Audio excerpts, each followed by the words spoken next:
Hey everyone, in this video I want to show you how you can crash an iPhone running iOS 17 with a little microcontroller board like this.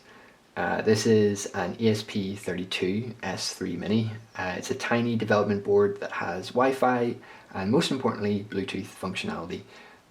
The board is able to emit low energy Bluetooth signals, and that's what we're going to use to try and trick an iPhone into thinking that a trusted device is trying to connect, and that's going to pop open a connection dialog on the phone. And in certain scenarios, if we spam loads of these connection messages, we can cause the phone to crash and completely turn off. Okay, so we're on the computer now, and this is the project that we are going to be flashing onto our little microcontroller.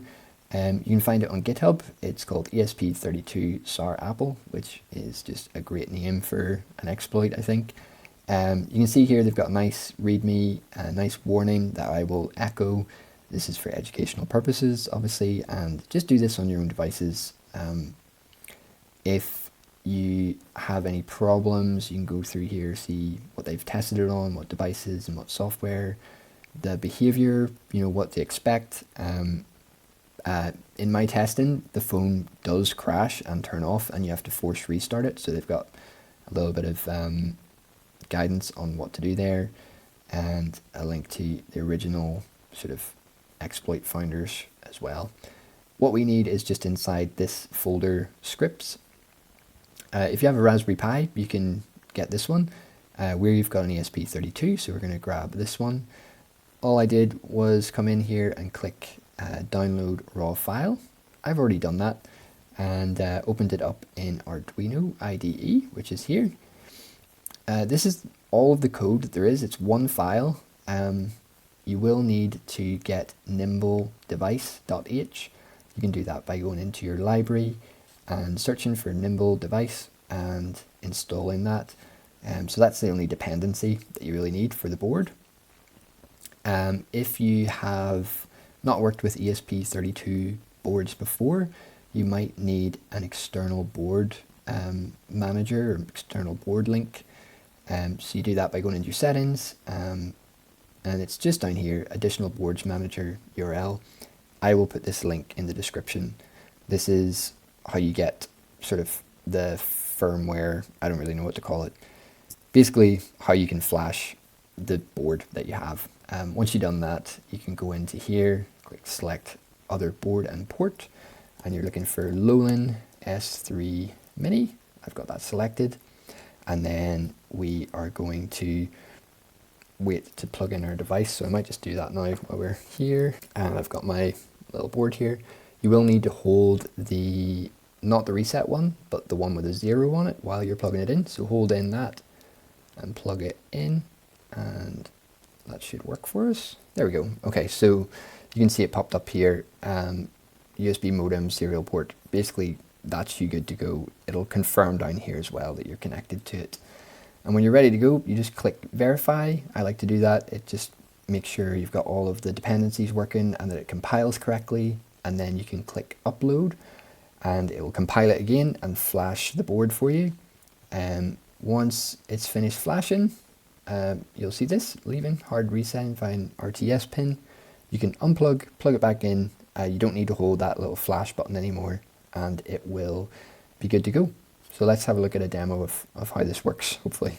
Okay, so we've got our flash board, and we're going to do just a little demo to see if we can get this to work now. So I'm just going to plug it into our computer. We don't need to hold the flash button. We just want to power it up, really. Let's try to get this to sit nicely. Ooh. Okay, my cable is going to be crazy. Anyway, that doesn't really matter. The board is starting up. We can sort of tap the screen here to see what's happening, and there's our first one popping up, which is a transfer phone number. It disappears. We'll just leave it running. There's another one. Anyway, I'm just going to leave this running for a little while and see if any of these sort of crash the phone. I'll leave this running as long as it takes, really, to sort of something to happen. Let's just try opening up the phone. There's another one. So it is causing a bit of an issue here, like we can't unlock the phone. Okay, I think something's happening here. Let's see if we can lock the phone. Okay, and now the phone is dead. Okay, that didn't take that long that time.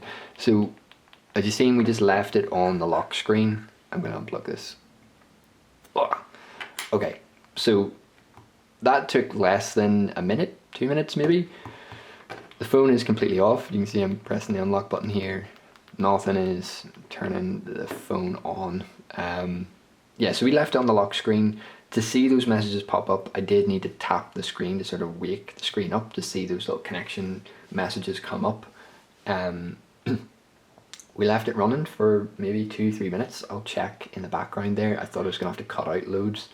And then when I went to unlock the phone, it yeah, completely turned the phone off. So let's see if I can do a hard reset. So if you are trying this, you do quick press on the volume up, volume down, and then hold the power button, and hopefully this will turn our phone back on and it's not completely bricked. There we go. Okay, we're back. Kind of crazy that you can do this on the latest firmware. This is iOS 17 1.1. At the time of recording this, which you can see there, November time, there was no software update available to me, so this is still working. This is still exploit, if you want to call it that.